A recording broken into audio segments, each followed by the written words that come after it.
La plupart du temps, à Cataly, nous recevons des coups de fil ou des messages pour les demandes de nettoyage, que ce soit nettoyage après chantier, tout ce que nous faisons en fait, vous connaissez déjà.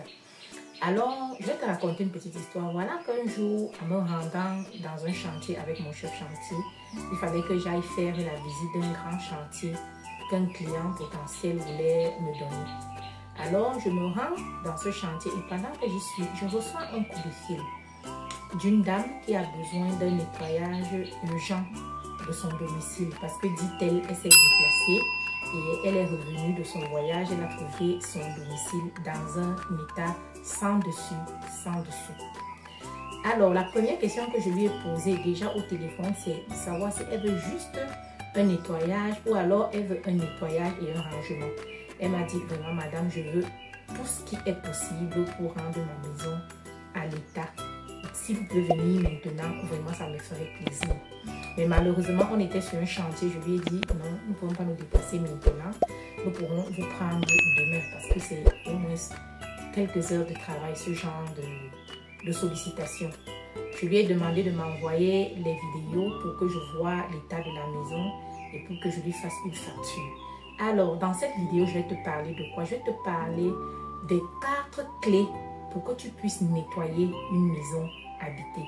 Si ça t'intéresse et que tu es dans le même métier que Catalys, alors suis-moi jusqu'à la fin parce que c'est très important les clés que je vais te donner et puis ça va t'aider à aller rapidement dans le nettoyage de tes maisons habitées.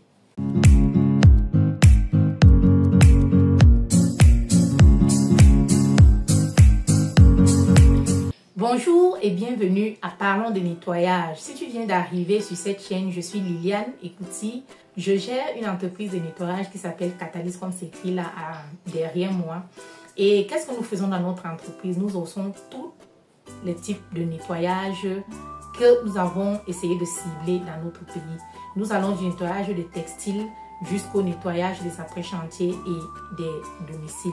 Nous offrons également le service de placement de personnel parce que dans notre pays, oui, c'est encore possible. Alors, si tu as également ce type de problème ou alors si tu veux entreprendre, tu es sur la bonne chaîne, essaie de suivre nos vidéos et surtout, abonne-toi, active la cloche de notification et commente nos vidéos parce que ça nous fait tellement plaisir de vous lire. Lorsque tu arrives dans une maison habitée dans laquelle tu as été sollicité pour un nettoyage, rangement, la première chose à faire, c'est d'enlever les toiles d'araignée.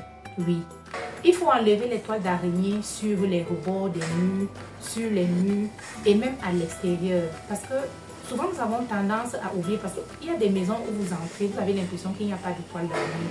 Mais lorsque vous regardez les recoins de ces maisons, derrière les penderies et autres, vous verrez qu'il y a des toiles d'araignée.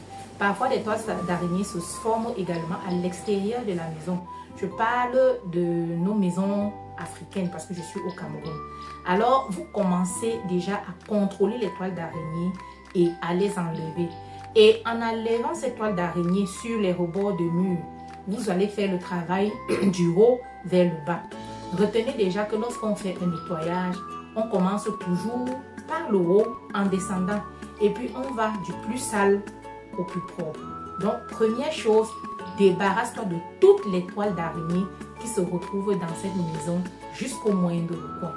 La deuxième chose à faire lorsque tu as une maison habitée à nettoyer, c'est le rangement. Le rangement est très important à prendre en deuxième position parce qu'il prend beaucoup de temps. Il prend beaucoup de temps le rangement. Je parle ici par exemple du rangement de la vaisselle propre dans les placards de cuisine. Je parle ici du rangement des placards dans les chambres. Je parle ici du rangement général de la maison. Vous devez ranger la maison lorsqu'elle est encore à l'état primitif pour que ça vous donne au moins une idée des poussières que vous allez enlever au fur et à mesure du rangement. Vous voyez que nous sommes déjà partis du haut et que nous sommes en train de descendre vers le milieu de la maison. Donc, c'est le rangement maintenant. Il faut prendre le temps de bien plier et de ranger les vêtements dans les placards des chambres que vous êtes appelés à nettoyer et à ranger. C'est très important.